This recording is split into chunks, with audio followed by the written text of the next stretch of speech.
Jadi baik, selamat malam untuk kita semua. Kembali lagi bersama saya.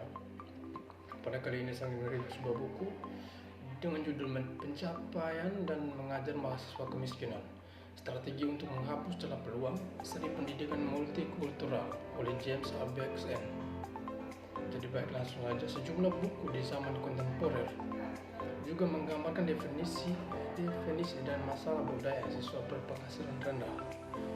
Buku Brodsky menyadarkan dan memberdayakan karena menekankan ketahanan siswa dan keluarga berpenghasilan rendah dan menjelaskan mengapa pendidikan perlu mengidentifikasi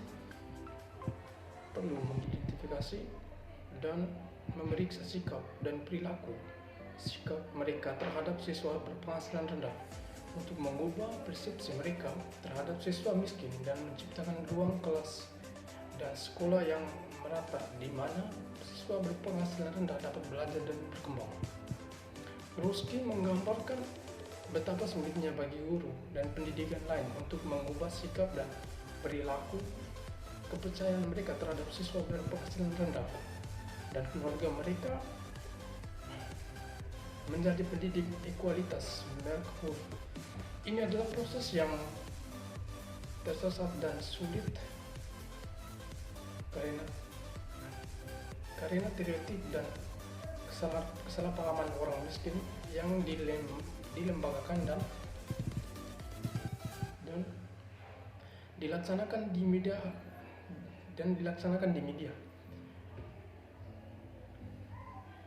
dalam budaya nasional.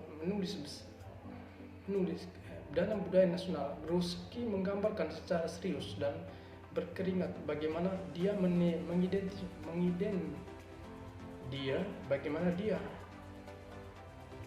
diinternalisasi dan harus tidak melepaskan banyak stereotip dan kesalahpahaman populer tentang orang miskin, sekalipun dia tumbuh di rumah dengan seorang ayah dari keluarga kelas bisnis perkotaan dan seorang ibu dari keluarga Appalachian yang buruk.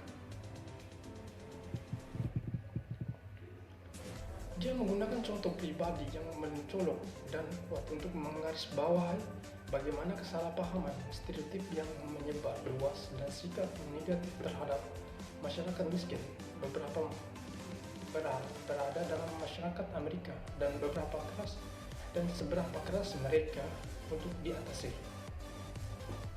Brodsky melaporkan penelitian yang menunjukkan bahwa kebanyakan orang Amerika percaya bahwa orang miskin karena kekurangan uang dan kekurangan potensi diri mereka sendiri, dan bahwa masalah-masalah yang mereka hasilkan dari perilaku mereka sendiri karena kecerobohan mereka sendiri. Brodsky percaya bahwa sekolah dapat membuat perbedaan dalam kehidupan siswa dan guru tersebut.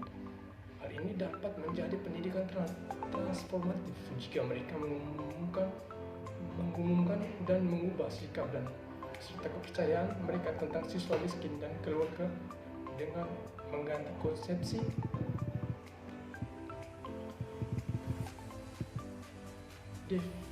definisi mereka tentang orang miskin dan konsepsi yang lebih baik terhadap siswa dan masyarakat yang buruk, menggambarkan cara-cara di mana mereka bertahan dalam kondisi dan lingkungan yang keras, menunjukkan bahwa kebenaran terhadap orang lain memberi murah hati untuk amal dan bekerja sama sebagaimana yang dilakukan masyarakat di komunitas mereka. Brodsky berpikir bahwa karakteristik orang berpenghasilan rendah ini dapat membantu manusiawi kita semua.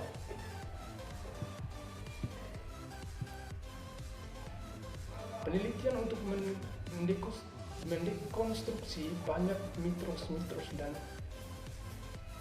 praktik pendidikan populer yang melemahkan daripada meningkatkan prestasi pendidikan siswa berpenghasilan rendah. Dia menggambarkan bagaimana pendidikan yang populer yang menggambarkan aristis budaya siswa miskin seperti draft yang disebarluaskan dan populer yang ditulis oleh Ruby. Mensosialisasikan siswa berpenghasilan rendah dan menyembunyikan perbedaan budaya yang luar biasa di antara kelompok penduduk berpenghasilan rendah. Brodsky dengan meyakinkan menggambarkan perbedaannya yang ada di antara kelompok penduduk yang menjadi korban kemiskinan dan secara instinktif menggambarkan bagaimana kelas dialami dan beberapa lensa. Ada sejumlah buku bagus yang menggambarkan kesenjangan kelas sosial yang luas antara orang kaya dan orang miskin di Amerika Serikat.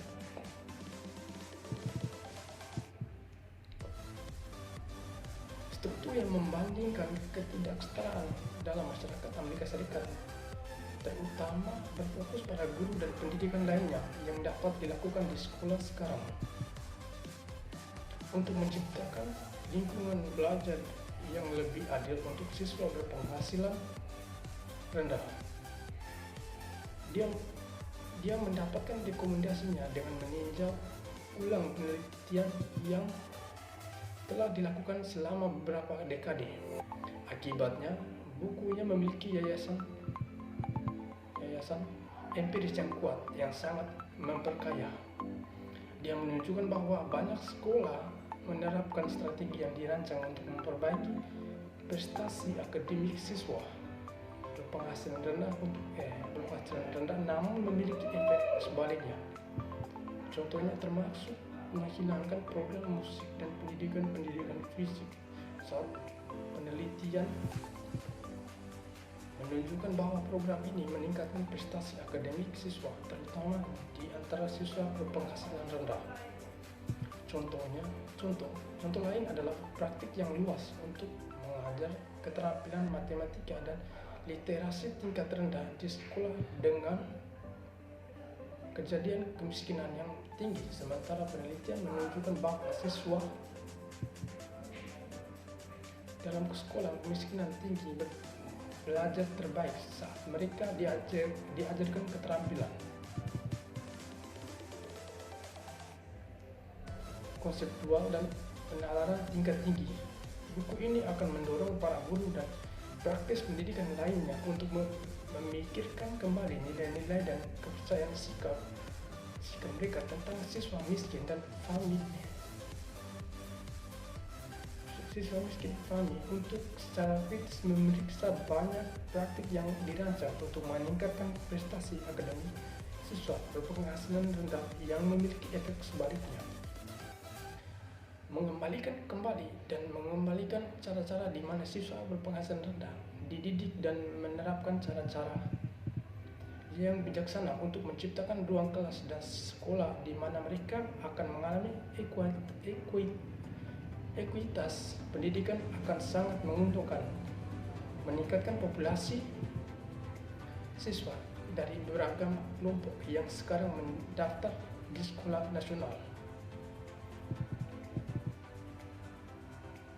Siswa dan mahasiswa imigran tidak proporsional dan kebanyakan dari mereka menghadiri sekolah-sekolah di masyarakat berpenghasilan rendah dan ragi beras.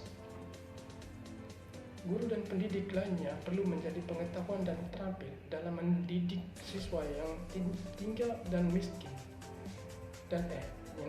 mengalami kemiskinan karena semakin banyaknya populasi siswa dari beragam etnis dan kelompok agama di Amerika Serikat yang tinggal di masyarakat berpenghasilan rendah. Meskipun siswa di Amerika Serikat semakin beragam, sebagai besar guru bangsa adalah monolim wanita kulit putih dan melihat diri mereka sebagai kelas menengah.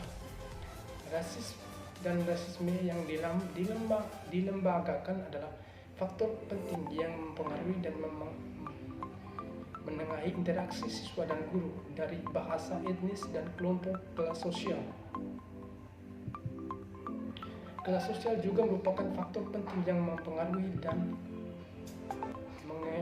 dan mediasi interaksi guru siswa. Jadi baik, itu saja dari saya. Sekian dan terima kasih. Selamat malam untuk kita semua.